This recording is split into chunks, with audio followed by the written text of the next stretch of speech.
In the summer of 1518, a woman began to dance in the street, and she did not stop until it killed her. Her name was Frau Trophia.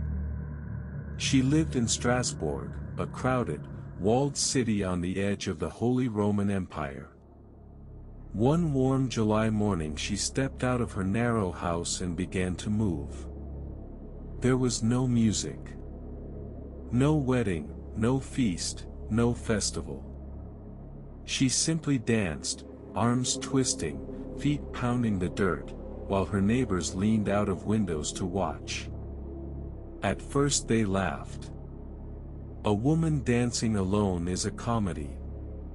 But the hours passed, and she did not tire, and she did not stop. She danced into the evening. She danced through the night. When exhaustion finally dropped her, she lay twitching in the road for a few minutes, and then she rose and started again. By the second day the laughter had curdled into something closer to dread. By the sixth day her shoes were filled with blood and the skin had worn off her feet, and still her body moved as if it belonged to someone else. This is not a legend polished smooth by time. There are city records.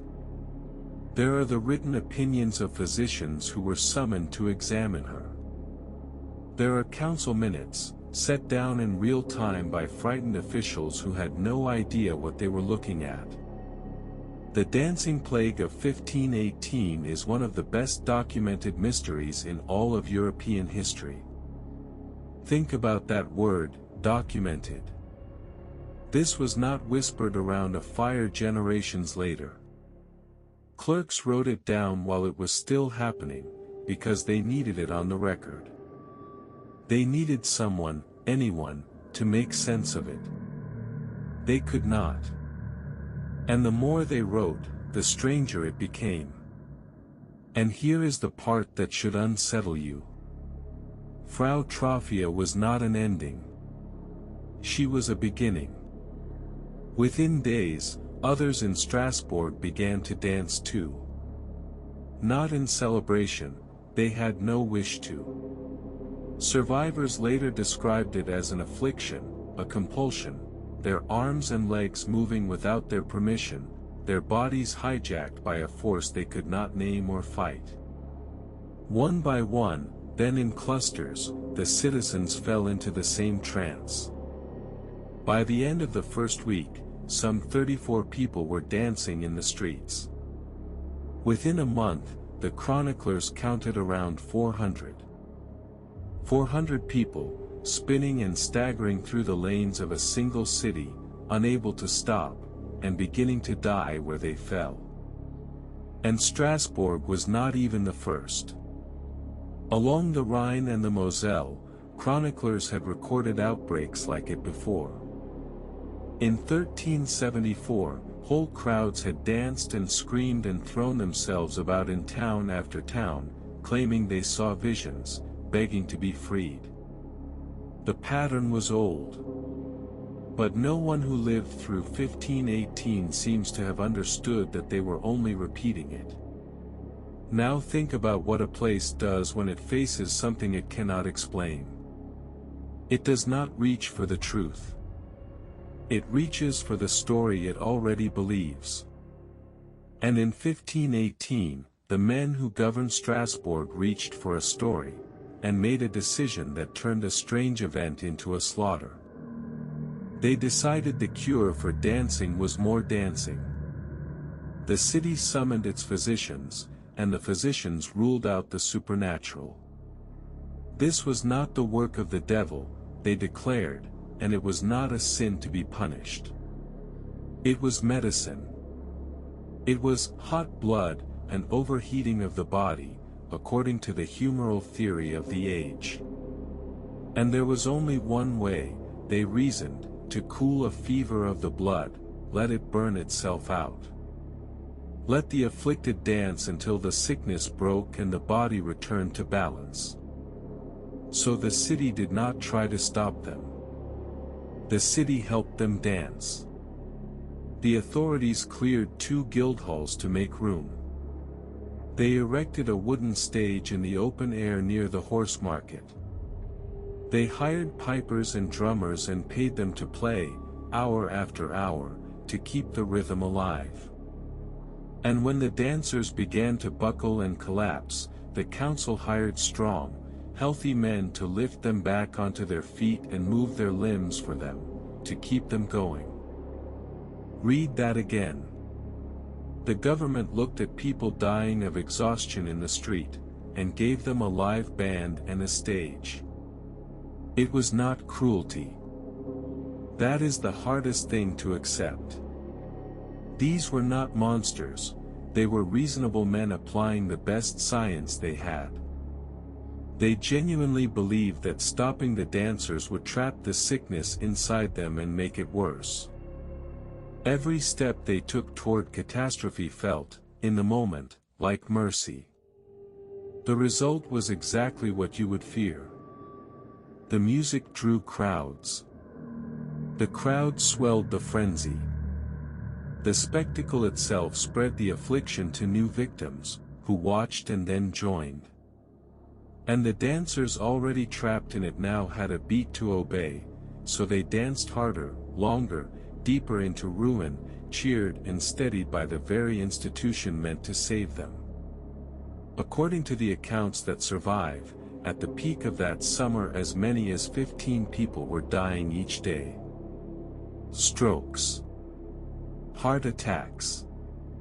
Sheer collapse. Bodies that simply stopped mid-step and did not rise.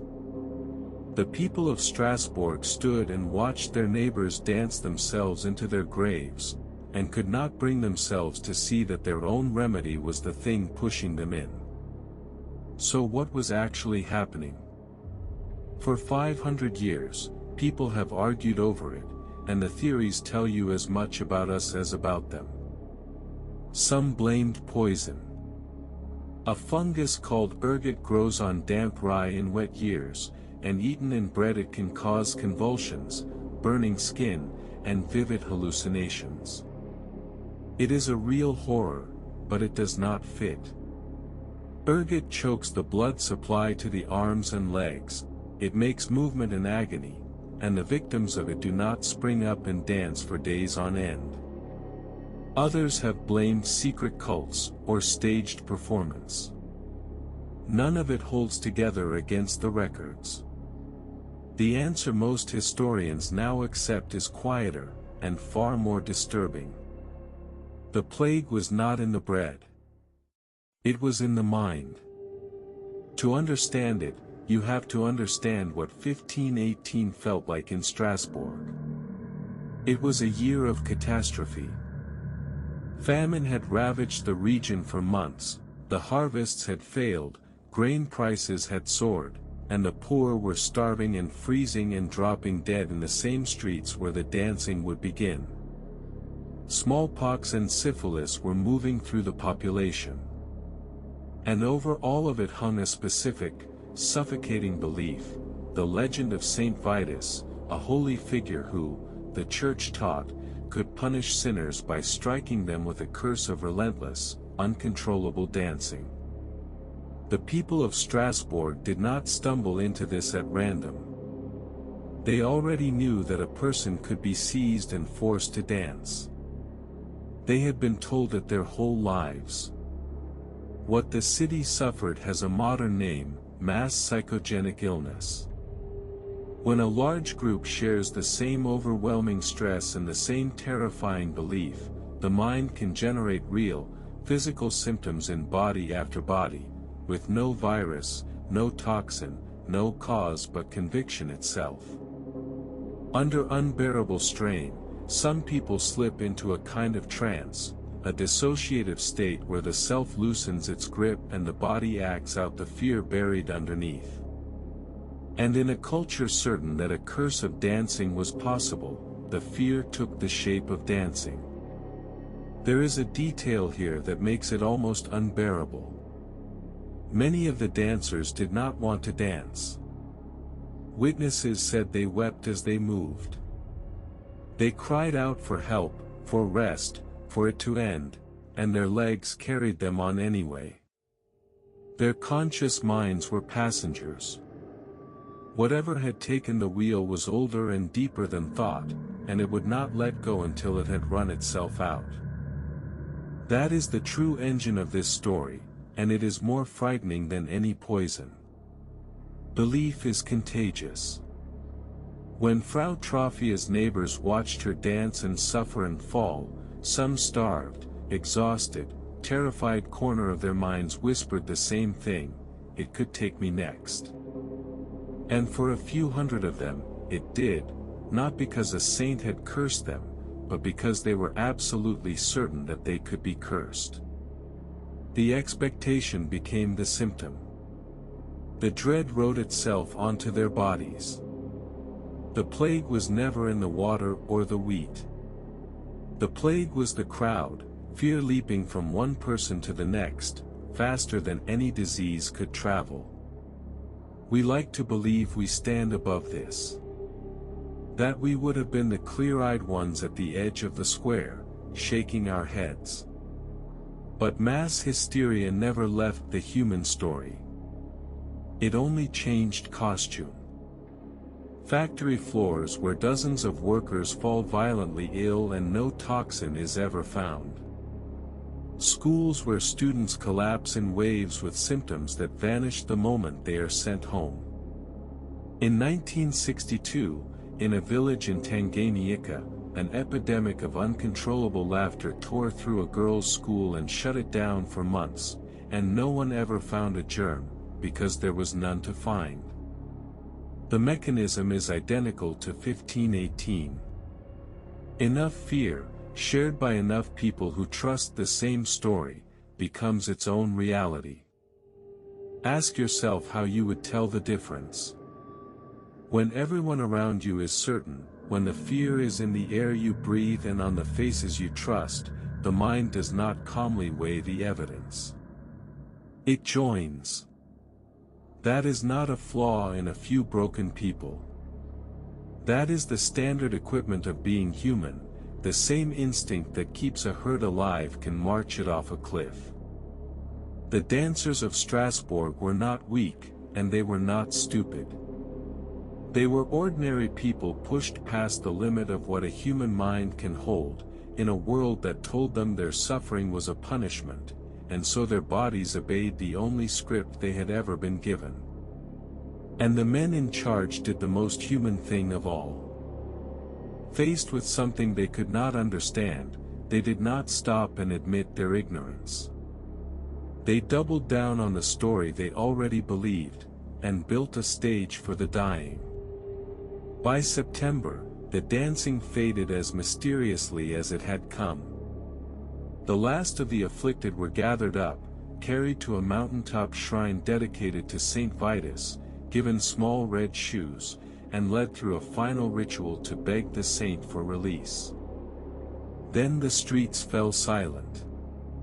And the city settled back into the comfortable explanation that a saint had done it all, because a curse from heaven was so much easier to live with than the truth. The truth was worse. There was no saint, and there was no curse. There was only a city of frightened, suffering people, and a fear that had learned to spread from body to body. So here is the question I can't shake.